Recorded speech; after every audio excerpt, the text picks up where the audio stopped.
Bonjour et bienvenue pour vos guidances du mois d'août 2024. Donc je vous rappelle que ce sont des guidances générales. Ne prenez que ce qui résonne avec votre situation et laissez ce qui ne vous parle pas. N'hésitez pas à consulter votre ascendant et votre signe lunaire si les énergies de votre solaire ne vous parlent pas ou si vous désirez avoir une plus grande perspective. Je vous rappelle que ce sont des énergies avec lesquelles on vous invite à travailler et que ce ne sont pas des prédictions ou des prévisions. Ce n'est pas une voyance qui vous serait personnellement destinée. C'est là pour vous accompagner, vous guider, pourquoi pas vous inspirer. Vous trouverez dans la description les liens vers les différentes playlists. Vous y trouverez également mon mail si vous souhaitez me contacter pour un accompagnement ou une guidance personnalisée. Alors, un petit message, vous pouvez le passer évidemment dans la description, vous trouverez le début de votre guidance solaire, enfin du signe, après l'introduction. Donc, je ne suis toujours pas chez moi, donc merci de ne pas faire de commentaires sur l'éclairage, sur le dispositif, sur le son. Je fais avec les moyens du bord. Je ne sais absolument pas quand je pourrai rentrer chez moi. J'ai des journées extrêmement prises puisque je passe une grande partie de ma journée à l'hôpital en compagnie de mon père. Donc, voilà. Donc, si on me dit « Ah, mais on voit pas bien, on voit pas les cartes, la lumière est pas belle, etc. » Eh bien, écoutez, pour l'instant, je ne peux pas faire grand-chose.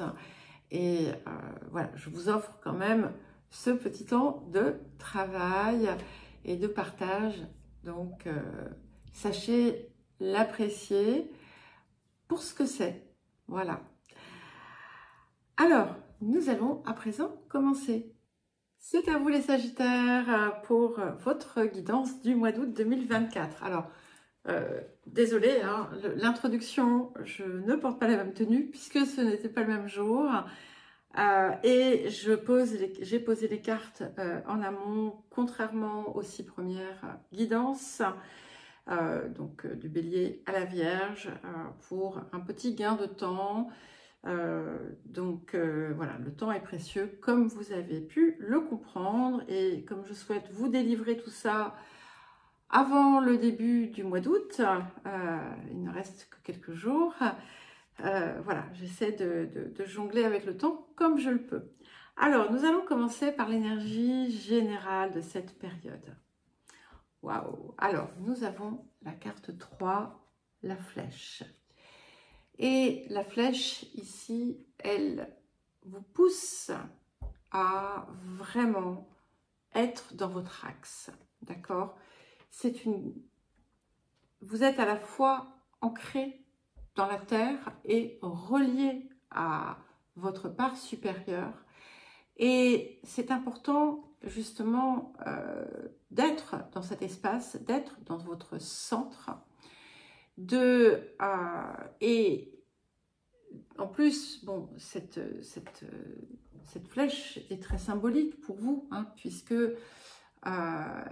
ça fait partie du symbolisme du Sagittaire, et on vous pousse à viser vers le haut, à retrouver ce point de reliance, de connexion, tout en étant, encore une fois, je le répète, ancré et relié à la terre. Et voilà, être dans cette forme de navigation qui vous permet finalement d'aller plus haut, d'aller plus loin et de ramener tout ça en vous et de le faire vivre dans votre quotidien. Alors, le défi de la période. Nous avons la carte 9, le pouvoir du faible. Et ici, c'est avant tout l'importance de garder l'humilité. Il y a une leçon d'humilité ici, dans cette période, de comprendre que la force et l'agitation, chercher à obtenir les choses par la force ou à les faire dans une forme d'obstination ne va pas réussir. Et savoir faire preuve aussi de douceur, de patience, d'humilité. Et attention, ça ne veut pas dire de soumission. Eh bien, ça peut également vous aider. Il est important aussi de rendre à César ce qui est à César et de savoir reconnaître aussi ce qu'on vous donne, ce qu'on vous apporte. Un des messages de cette carte, c'est on a souvent besoin d'un plus petit que soi. Donc ça peut indiquer le soutien, l'aide de quelqu'un qui est d'une façon ou d'une autre en dessous, mais ça peut être un enfant, ça peut être quelqu'un de plus jeune. Vous voyez, c'est pas forcément, il n'y a pas de hiérarchie. Et c'est important de savoir rendre justice à cela. Ça peut aussi vous pousser à savoir inspirer, accompagner, conseiller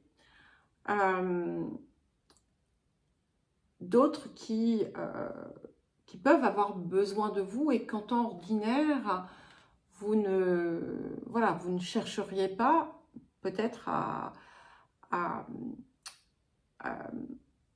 soutenir de cette façon-là. C'est important aussi de prendre conscience de chacun de vos succès, même le plus petit qui soit. Chacun a sa force, chacun a sa valeur et d'accepter la progression sans chercher de la précipitation. Mais tout en restant dans sa vérité et en cherchant à vous rapprocher finalement de votre essence la plus profonde. Et c'est intéressant parce que c'est un message qui revient pour tout le monde en fait. Alors, qu'est-ce que la période vous apporte? Oh, c'est magnifique. Écoutez, ça me fait tellement plaisir de voir ça pour vous les Sagittaires. Nous avons la carte 24. C'est la carte de l'amour éternel. C'est la carte du soleil, de la bonheur, du bonheur, de l'amour, de l'épanouissement, de l'accomplissement. C'est ce qui a pu être difficile jusqu'à présent va s'apaiser.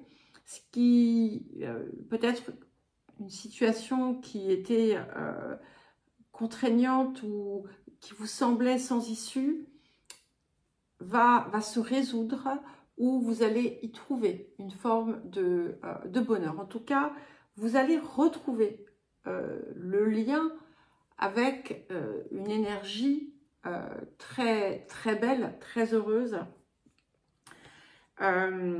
et qui vient vous illuminer aussi et qui va en fait vous aider à rayonner.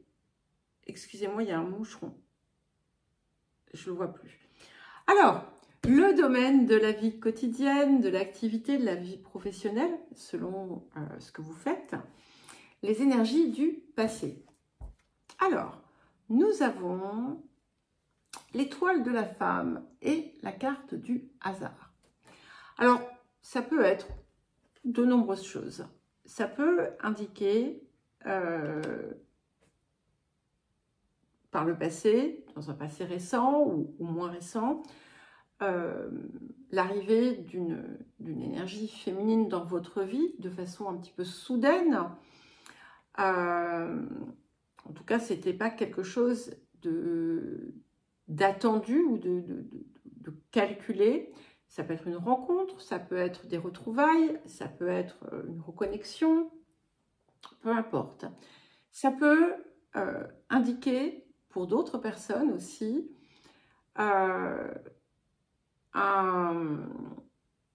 une opportunité que vous avez eue, notamment si vous êtes une énergie féminine, une opportunité que vous avez eue et qui a pu vous apporter une forme d'expansion.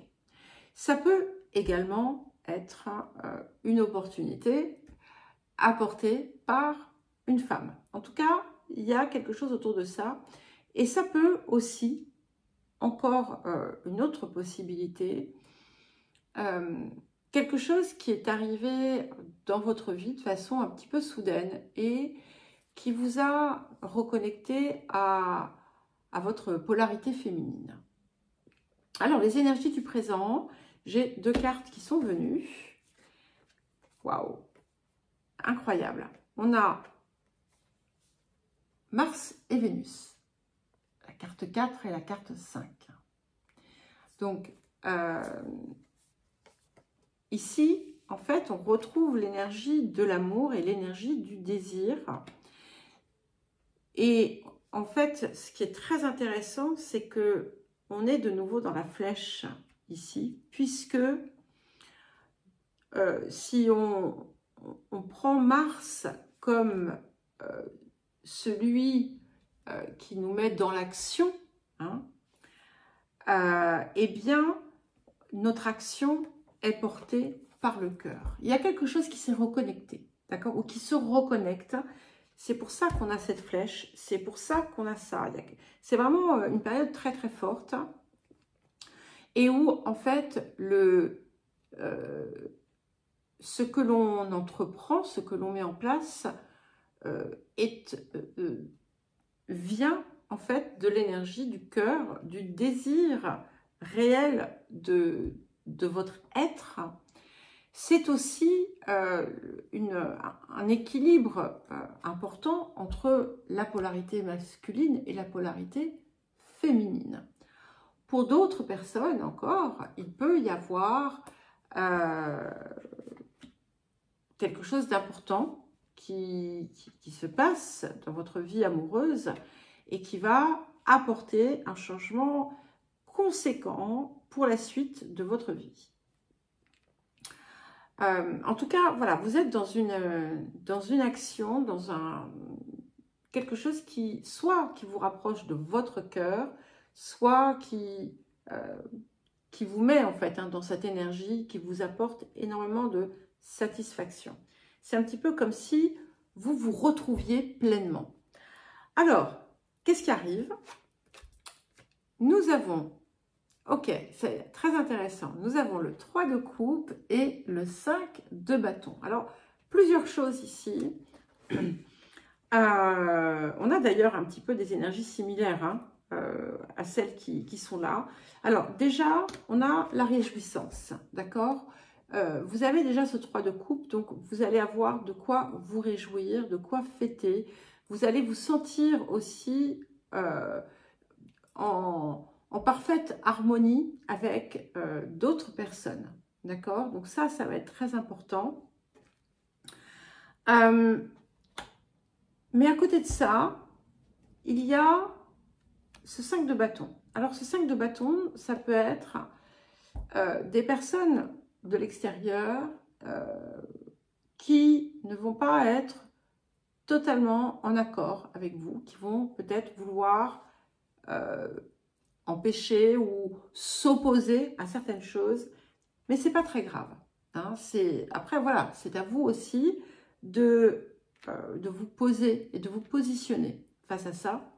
Ça risque d'être important. Mais ça peut aussi, et pour beaucoup, ça va certainement indiquer cela, l'idée d'une multiplicité en fait de potentiels que vous arrivez finalement à canaliser entre eux pour en faire quelque chose d'autre, quelque chose de plus fort. Mais encore une fois, on y retrouve l'énergie de l'eau, l'énergie du cœur et on y retrouve l'énergie de Mars et l'énergie du feu. D'accord? On a vraiment c'est un petit peu comme si vous alliez dorénavant avancer toujours avec cet axe. Les énergies du futur, et nous avons, c'est magnifique, le 4 de force qui va vous apporter beaucoup de satisfaction puisque tout ce que vous semez, vous allez le récolter. Et il y a quelque chose de beaucoup plus paisible aussi, beaucoup plus paisible. Vous retrouvez aussi, vous retrouvez la joie de vivre, vous retrouvez le cœur, le désir, l'envie, l'appréciation, mais parce que justement, vous êtes dans cette reconnexion. Alors, le relationnel, les énergies du passé, nous avons les ennemis et la réussite. Donc, ça indique que, voilà, vous avez pu dépasser quelque chose où vous avez été confronté à, entre guillemets, un ennemi, hein, d'une certaine façon. Ça peut indiquer aussi que vous avez vaincu votre ennemi intérieur, celui que voilà, vous pouvez être parfois pour vous-même. Ça peut voilà, montrer dans certains cas une réconciliation. Alors, le présent, nous avons la carte 13 qui est la carte du bélier et la carte du je suis. Et ce qui est intéressant, c'est que bon, ben, le bélier, c'est un autre signe de feu, vous êtes sagittaire, et vous allez être dans cette expression pleine et entière de vous, dans ce que vous faites, mais avec une nouvelle approche. C'est comme si vous redémarriez un cycle, en quelque sorte, de vie, où vous allez opérer différemment avec cette énergie, hein, avec ce désir, mais avec une approche différente. Et certainement, grâce à cette leçon du pouvoir du faible. Il y a de la nouveauté, il y a des nouvelles personnes peut-être pour certains et certaines, des nouvelles relations. Et il y a vraiment l'idée, hein, on a cette idée de renaissance quand même qui s'opère. Et vous allez montrer peut-être à vos proches une façade de vous-même qu'ils ignoraient. Alors, qu'est-ce qui arrive? Ok, nous avons le 7 de coupe et le 2 d'épée. Et ici, en fait, moi, le 7 de coupe, c'est une carte que j'aime beaucoup puisque elle apporte finalement bien plus de possibilités que celles qu'on imaginait. Et comme nous avions ce 5 de bâton qui peut être perçu comme une forme de multipotentialité, eh bien, ce 7 de coupe en découle puisque il vous offre des choses, des opportunités que vous n'aviez peut-être pas imaginées. Ça va aussi ça peut aussi indiquer que vous êtes parfois, vous pourriez parfois, dans certaines circonstances, avoir tendance à vouloir ménager la chèvre et le chou par tranquillité d'esprit, pour préserver votre tranquillité.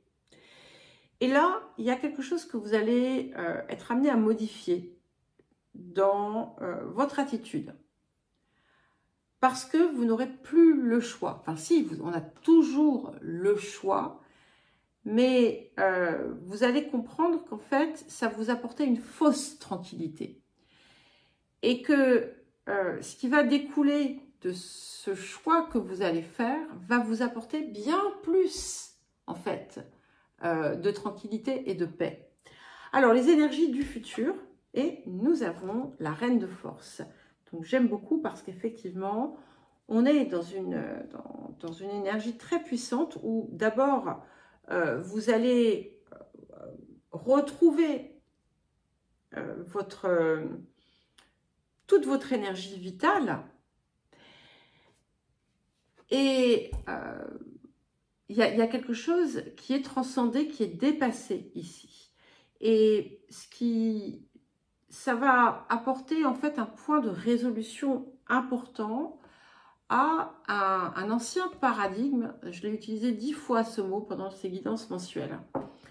Ça apporte une résolution à un ancien paradigme où en fait il y avait toujours quelque chose qui venait contre vous.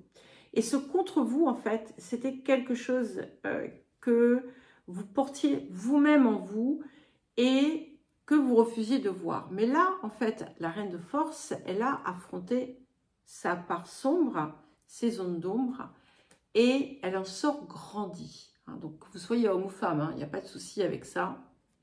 Et ce qui vous donne un tout nouveau pouvoir, parce que du coup, vous n'êtes plus, vous n'avez plus besoin de vous compromettre ou de compromettre avec ce qui est vraiment important pour vous.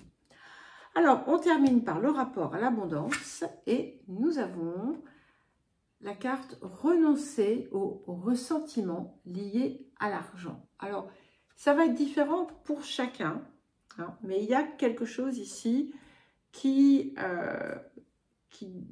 peut encore vous titiller, vous travailler, alors que ce soit par rapport au système monétaire actuel, hein, dans une vision large, que ce soit des vieux schémas, des vieilles histoires, que ce soit un rapport ambigu à l'argent. Il est temps maintenant de vous défaire de ça et de ne pas être, comment dire, de ne pas mettre de frein dans ce domaine et de ne pas vous priver quand c'est pas nécessaire, de ne pas non plus chercher à priver les autres, hein, non plus quand c'est pas nécessaire. Soyez tout simplement, prenez ça comme une énergie utile, hein, une présence utile. Et débarrassez-vous de tout ce qui vient vous faire ruminer si ça n'a pas lieu d'être dans votre vie. Voilà, je ne sais pas si c'est clair. En tout cas, voilà ce qui me vient. Donc, je vous souhaite un très joli mois d'août, les Sagittaires. Je vous embrasse et je vous dis à très vite.